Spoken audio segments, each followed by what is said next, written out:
Ya, saya mau nanya ke Ko Henderson.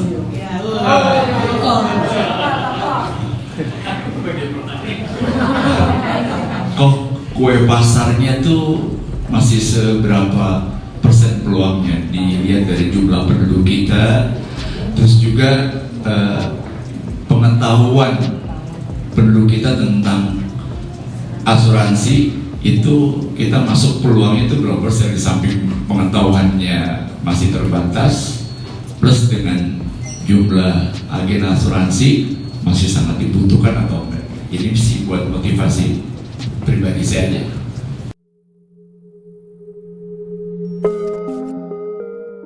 Thank you Pak, pertanyaannya keren banget.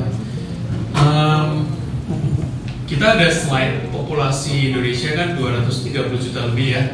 Betul ya Bapak Ibu ya? Dan saya join di bisnis ini 17 tahun.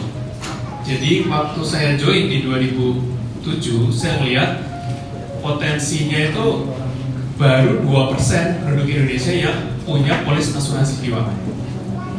Dari segitu banyak, baru 2%. Itu tidak menghitung yang BPJS ya, karena zaman itu nggak ada BPJS, dan memang yang diperhitungkan adalah asuransi yang swasta, yang dimiliki personal, individu. Ya. Nah dari 2% itu, saya pun waktu terjun di situ kan saya kaget-kaget ya, kenapa ya kok cuma 2% gitu kan?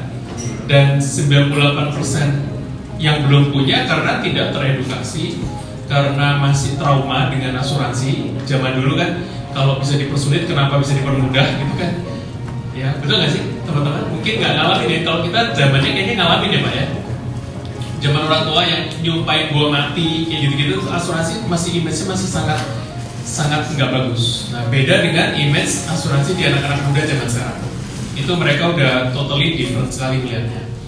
Dan memang image asuransi sangat luar biasa bagus hari ini. Ya kalau klaim nggak dibayarkan pasti udah ribut duluan kan, dan perusahaan nggak mungkin bertahan. Nah tahun kemarin itu penduduk Indonesia punya asuransi itu 8%. Jadi pertumbuhannya sangat lambat ya, karena tetangga kita Malaysia itu 54%, jauh sekali. Singapura itu 300%. Satu orang bisa punya 3 polis. Dia di sini satu orang bisa punya 3 polis gitu. Kalau di Singapura ya, di survei gitu.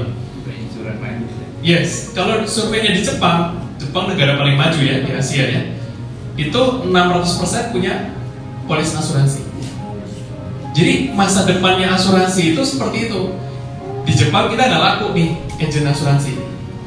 Kalau teman-teman tahu Mary Riana mimpi $1 juta, itu dia pertama kali terjun di asuransi. Dia punya dapat uang $1 juta karena asuransi. Jadi asuransi itu profesi yang dulu saya juga gengsi banget dok. Saya dokter, karena saya bisnis kontraktor apa semua ya. Jadi saya lihat asuransi itu, aduh apa sih? Tapi memang powerful sekali waktu dibuat network marketing bisnis. Jadi ini bisnis. Saya join di sini, saya yakin dokter juga join di sini nggak pengen jadi agen asuransi. Karena kalau agen asuransi image-nya yang tadi bikin kita gengsi. Tapi kalau kita bisnis, berarti fokusnya kan ngajak orang juga untuk melihat opportunity bisnis. Makanya tadi dokter bilang sharing opportunity. Produknya ya harus menguntungkan, produknya harus berguna, produknya harus dibutuhkan.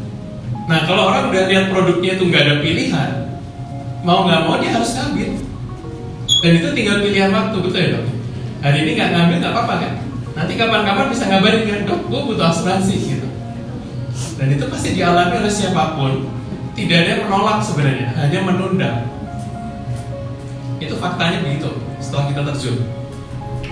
Nah, kalau kita melihat dari 2%, 8% yang punya asuransi, itu juga nggak paham polisi yang dibeli itu apa.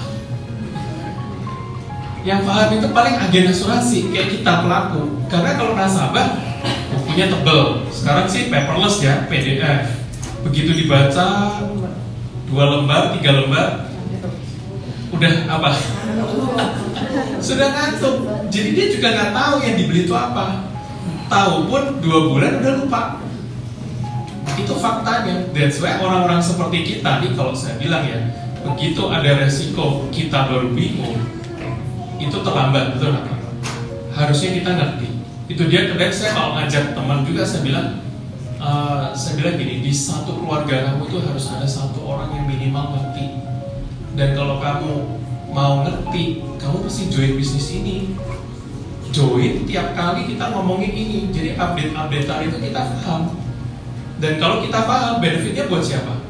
Buat sekeluarga kamu loh, saya bilang. Belum buat rekan-rekan relasi-relasi kamu yang memang nggak paham. Jadi memang prosesnya dilalui oleh dokter, ya saya sih kalau suruh belajar dokter jadi dokter sih nggak sanggup sih. Cuman kalau suruh jadi pelajarin polis, bisnis ini udah simple, gampang diduplikasi. Kalau ini aja nggak bisa sih, kebangetan gitu Pak.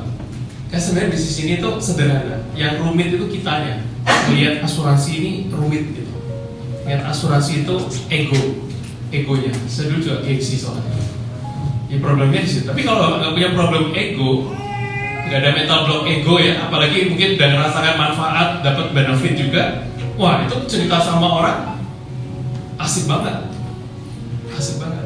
Dokter kebetulan bukan agennya ya, waktu mama itu kan bukan agennya, tapi kan ngerasakan benefitnya satu keluarga. Asuransi itu membantu sekali.